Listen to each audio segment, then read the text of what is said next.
मेरे भाई नमस्कार आप सभी को। मेरे दोस्तों, रेलवे की तरफ से एक नोटिफिकेशन आया है एनटीपीसी अंडर ग्रेजुएट के एग्जाम की डेट को लेकर। और इसी को लेकर एक बहुत बड़ा सवाल बच्चों के मन में भी आ गया और हमारे भी मन में है, तो आज उसी सवाल पर हम बात करने जा रहे हैं। देखिए मेरे बच्चे, हम सब ने मिलके, सभी टीचर्स ने मिलके, सभी स्टूडेंट्स ने मिलके एक मुहिम स्टार्ट की रेलवे रिफॉर्म की। और उस रेलवे रिफॉर्म की मुहिम का ही शायद इनको ये असर हुआ कि इन्होंने बहुत जल्दबाजी में, कि कोई दोबारा से कोई ट्विटर कैंपेन ना हो जाए, फिर से कोई माहौल गर्म ना हो जाए, इन्होंने बेटर क्या सोचा कि इनका चुपचाप से एग्जाम स्टार्ट कर दो, बच्चे उसमें लग जाएंगे। अब एग्जाम की डेट देख के ना चक्कर आ जाता है क्या, कि पहले ये एग्जाम रख रहे हैं 7, 8 और 9 मई को, यानी पहले 3 दिन एग्जाम है 7, 8, 9 मई को। उसके बाद फिर अगले सवा महीने कोई पेपर नहीं हो रहा है। उसके बाद फिर बच्चों का स्टार्ट हो रहा है एनटीपीसी अंडर ग्रेजुएट का 13 तारीख को। तो ये जो बीच में सवा महीने का समय मिल गया ना, या 1 महीने से ज्यादा का समय मिल गया, ये अपने आप में बहुत सारे सवाल खड़े करता है। आप कहेंगे क्यों खड़े कर रहा है, तो मैं इस बात की चर्चा करता हूं। देखिए, अभी मेरे बच्चे, आपको पता है कि एनटीपीसी ग्रेजुएट लेवल का एग्जाम हुआ। और जब ये ग्रेजुएट लेवल का एग्जाम हुआ तो इसकी आंसर की आई, और इस आंसर की के ऊपर मैंने भी वीडियो बनाई मेरे ही चैनल पर। आप जाएंगे तो मैंने दो वीडियो यहां डाली, क्योंकि दो टाइप के क्वेश्चन कुछ नए आए थे। एक एचसीएफ एलसीएम की मैंने वीडियो डाली 4 दिन पहले, 36 मिनट 55 सेकंड की।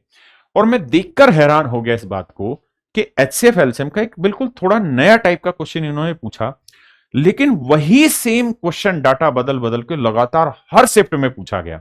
यानी पहले दिन जिस शिफ्ट के बच्चों के पास वो सवाल आया ना, उनको सबसे ज्यादा डिफिकल्टी महसूस करनी पड़ी। क्योंकि उसके बाद तो कहीं ना कहीं बच्चे से बच्चा बहुत सारे टेलीग्राम चैनल जुड़े हुए हैं, जहां डेली का पेपर का पता चल जाता है कि आज पेपर में क्या चीज नई पूछी हुई है। तो वो बाकी सब बच्चों को पता चल गया।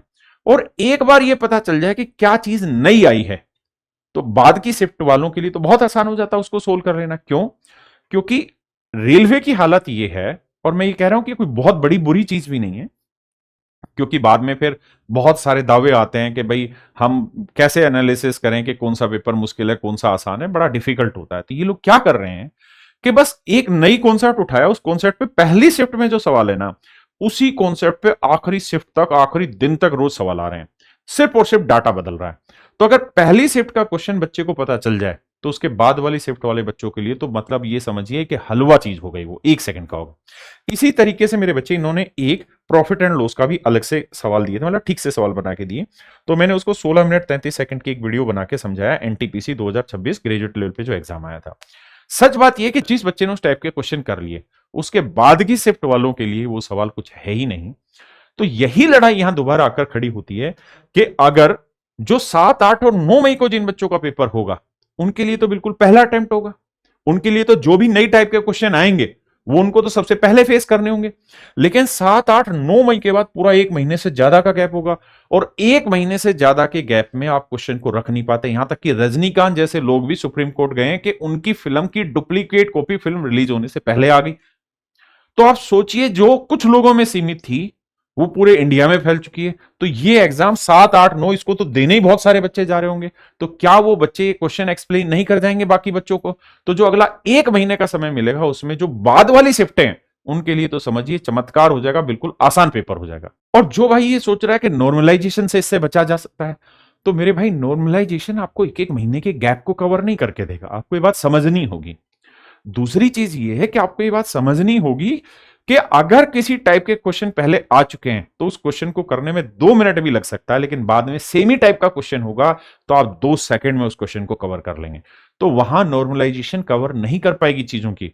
तो मेरी रेलवे से ये रिक्वेस्ट है, हम मेरी नहीं, हम सभी टीचरों की रिक्वेस्ट है कि भैया, या तो इन पेपरों को कंटिन्यू कराइए। देखिए, या तो दिक्कत ये होती कि भैया एसएससी जीडी का पेपर है, इस वजह से हमने किया, लेकिन एसएससी जीडी का पेपर तो इन डेट्स में भी है, 7, 8, 9 डेट में भी है, तो आपको वहां तो इश्यू नहीं हुआ है।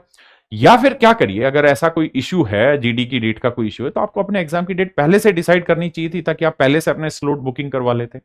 लेकिन अगर ये चीज नहीं भी हो पाई है, तो मैं रेलवे बोर्ड से कहना चाहता हूं कि आप ये 7, 8, 9 मई के जो एग्जाम है ना, इन एग्जाम की डेट को यहां कैंसिल करिए और एक साथ एग्जाम कराइए 13 जून से ही, जो आप कराने जा रहे हैं। क्योंकि वो जो एक सवा महीने का गैप दे देंगे ना, ये गैप छोटा नहीं होता, बहुत बड़ा गैप होता है, और इसमें बहुत सारा डाटा बाहर हो जाएगा। चाहे आप कितनी भी प्राइवेसी कर लें, कुछ भी कर लें, वो डाटा बाहर आएगा। तो मैं अब आप बच्चों से जानना चाहता हूं कि आप इस बारे में क्या सोच रहे हैं। क्या आप ये चाहते हैं कि भैया ये एग्जाम जून में ही स्टार्ट होना चाहिए एक साथ, या आप ये सोच रहे हैं कि नहीं नॉर्मलाइजेशन में ये चीजें कवर हो जाएंगी। तो मैंने उसका तर्क दिया कि महीने भर का गैप कवर नहीं कर पाएंगे आप, वो बहुत डिफिकल्ट होगा। तो मेरे बच्चे, अब आप बताइए कि आप क्या सोच रहे हैं इस चीज के बारे में। अगर आप ये सोच रहे हैं कि नॉर्मलाइजेशन में ये चीज कवर हो जाएगी तो मुझे नहीं लगता। अगर आप ये सोच रहे हैं कि ये गलत है 7 8 9 मई का और इसे जून में होना चाहिए तो वाजिब चीज है, लेकिन आप अपने विचार बताइए। और एक चीज मैं ये भी कहना चाह रहा हूं कि इसी चीज के लिए तो हम रेलवे रिफॉर्म कह रहे थे, और हमारी रेलवे रिफॉर्म की डिमांड क्या थी। देखिए, छोटी छोटी गलतियां बनती बनती एक दिन पहाड़ बन जाता है। अगर इन छोटी छोटी गलतियों को पहले से ही कैलेंडर में डाल दिया जाए, भैया पेपर किस तारीख पे होने वाला है, रिजल्ट किस तारीख तक आ जाएगा, फाइनल सिलेक्शन किस तारीख तक दे दिया जाएगा, तो ये छोटी छोटी कमियां कवर की जा सकती हैं। लेकिन अगर इस तरह से वीडियो बनाई जाए और फिर कोई दबाव बने और फिर पेपर एट रैंडम उठा के डाला जाए, तो इसका नुकसान बच्चों को भुगतना पड़ता है, और मैं इसके पक्ष में नहीं हूं। मेरे हिसाब से रेलवे रिफॉर्म होना चाहिए। बाकी जो टीचर मना कर रहे हैं उनको उनकी बुद्धि जाने। मेरे हिसाब से रेलवे में रिफॉर्म की जरूरत है और हम सबको मिलकर इस लड़ाई को आगे बढ़ाना चाहिए। आप क्या सोचते हैं, कमेंट करके बताइए।